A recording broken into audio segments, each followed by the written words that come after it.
Okay. Sapota River Drive.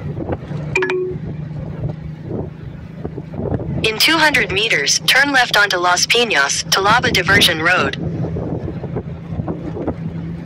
So naka-GPS din ako. Wala lang, trip ko lang. Sayang yung load ko.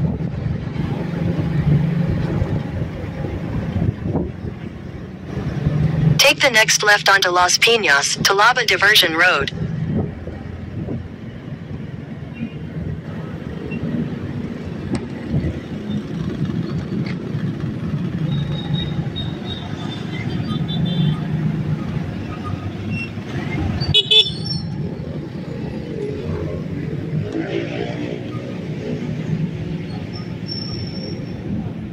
In 300 meters, continue straight.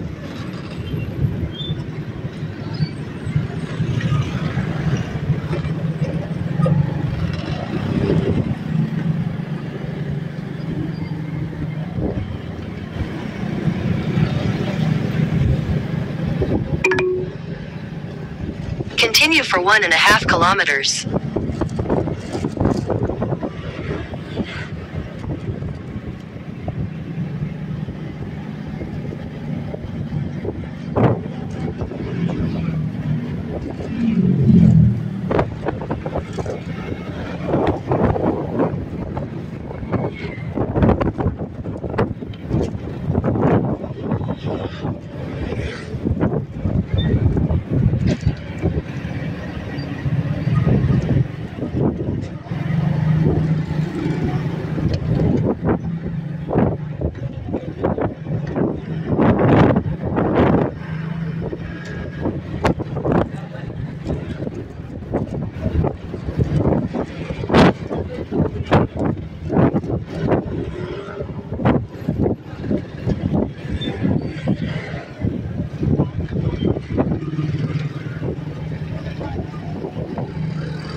In 200 meters, continue straight.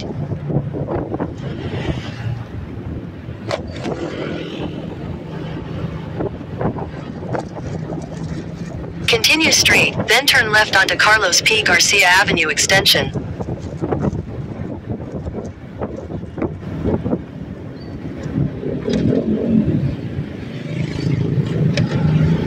Take the next left onto Carlos P. Garcia Avenue Extension, C5, then take the ramp to Cavitex. Take the ramp to Cavitex, then merge onto Cavitex.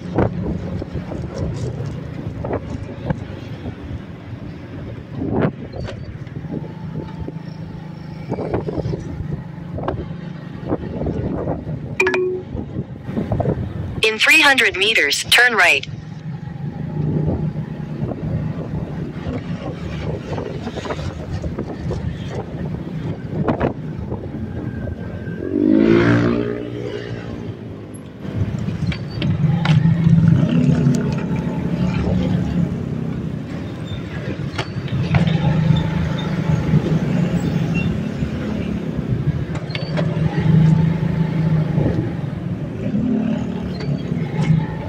Ito yung nag-GPS ka.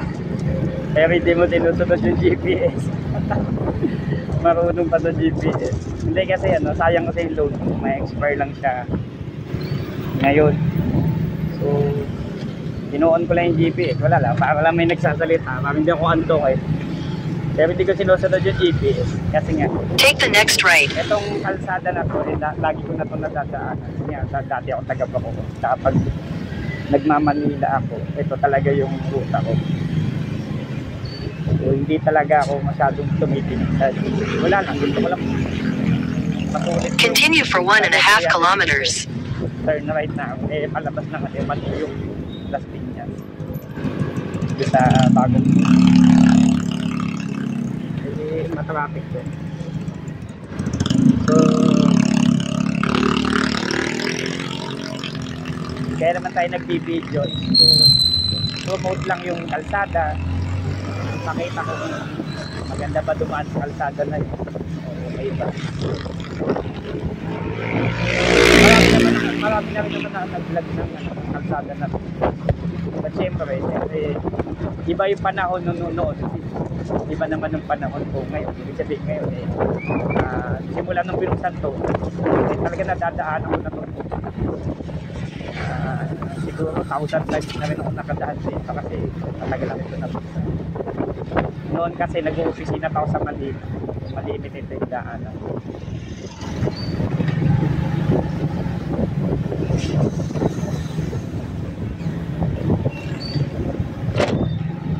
Dati nga sa ano lang ako dati nadaan, Donggalo.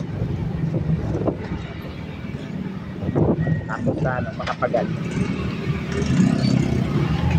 Eh, simula nung binuksan ko, dito na ako lagi natin. Ilang stoplight kasi doon, saka ilang ano. So, iba pa rin dito.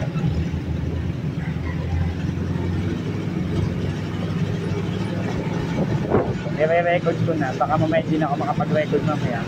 Sabi ay hapon daw ay uulan o babagyo. So although may kapote naman ako, so hanggang hindi pa uulan, nire-record na tayo.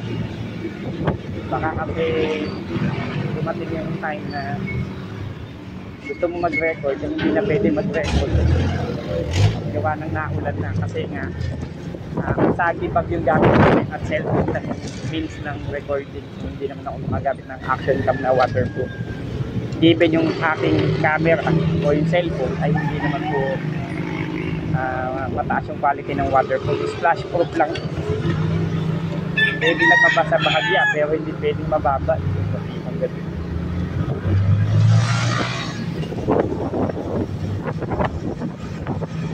Galing pa ako nito ng Naip.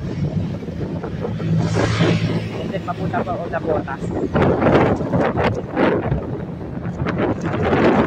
Ang lugar ay 25 years ko lang hindi napuntahan. So 25 years. Dati na rin ako nakarating doon sa area. Way back elementary, grade 6 of first year high school ako. Sa mga ministry ng church yun. Kaya hindi namin pupunta sa akin yung lugar. Gusto ko lang ma-reminisce, ma-alatin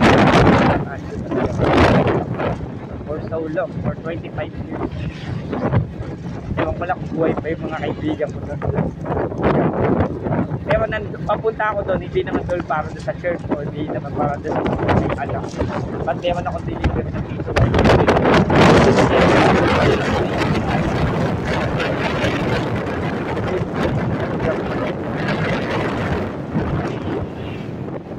Kataon lang na may iniisip tayo ko. In 200 meters, turn right.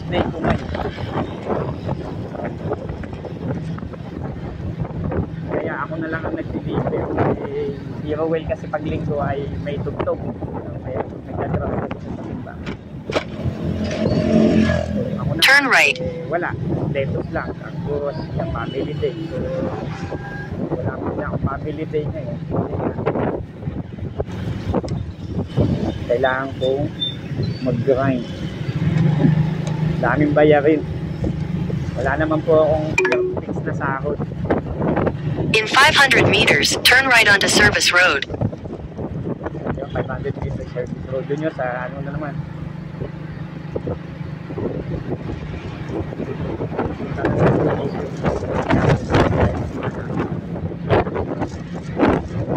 Yung road ng Kira yun. River drive na yun. No-promote natin.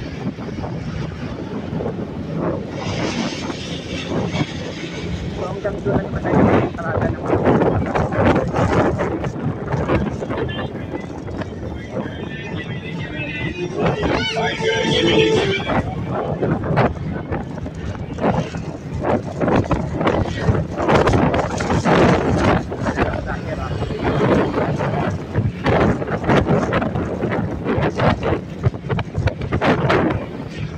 Take the next right onto Service Road.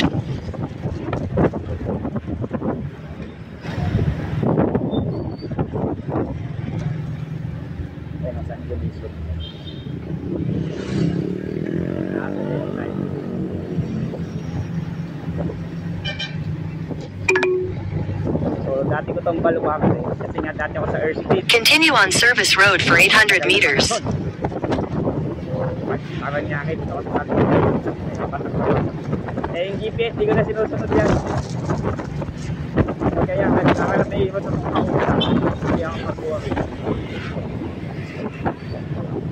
Ibig sabihin, parang na may nagsasalita. Para kahit pa paano. Pero guide hindi na. Kasi baga ito ay talagang regular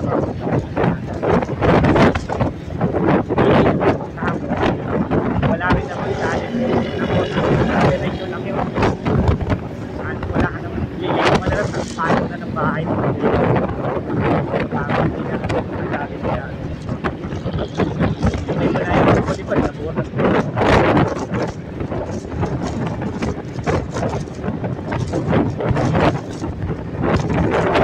nakakapagputong na tayo ng Baguio, Pampanga, Tarlac, eh yung pakayang labor.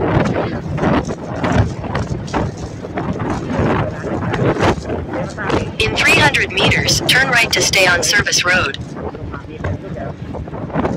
Iba naman yung panahon. Eh kasi matraffic na holiday season. So dito na tayo sa La Huerta. Barangay La Huerta. Paranaque. No. May mga piso wifi din ako dito. Turn right to stay on Service Road, then turn left. Ginawa ng one way.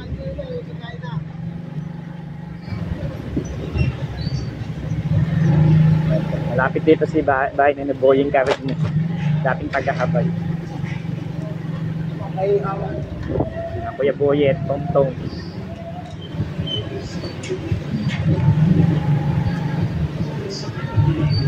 Dating taga-Habay. Dito na nag-migrate.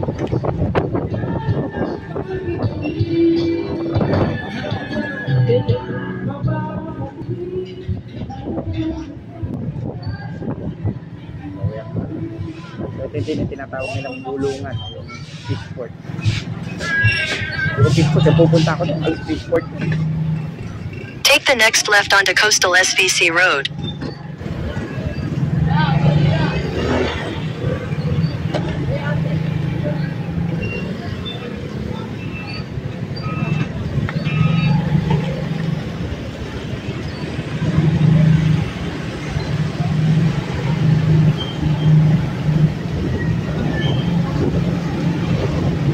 Belated happy birthday sa anak ko kay Sapar Alexis Manuel. Birthday niya kahapon. So, baka ngayon namin siya i-celebrate.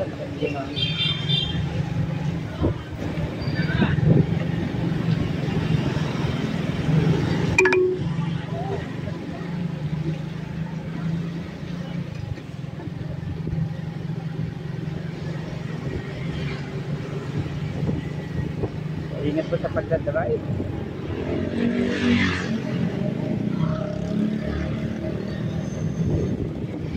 Driving rules here. So ako ay hindi makalikot doon ang kalaban sa ulan. So ayan, dito na tayo sa Laurel.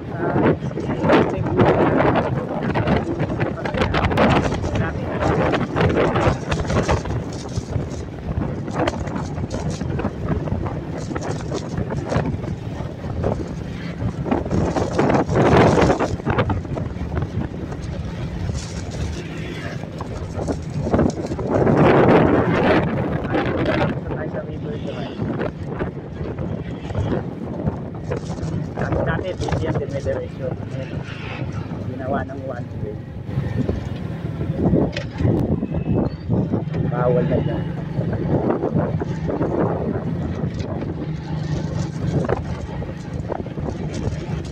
In 300 meters.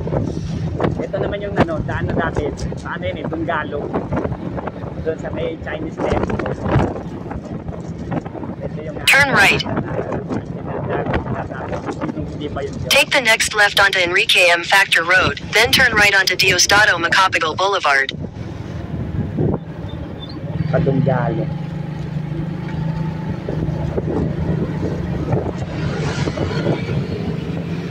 Okay. So, papunta na tayo na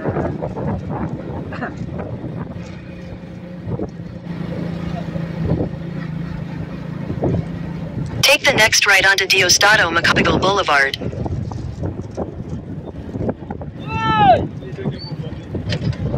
So, magpapatay muna ako ng ano, ng recording. Sobra. Tabi muna ako saglit. Okay, so ito is Macapagal Boulevard.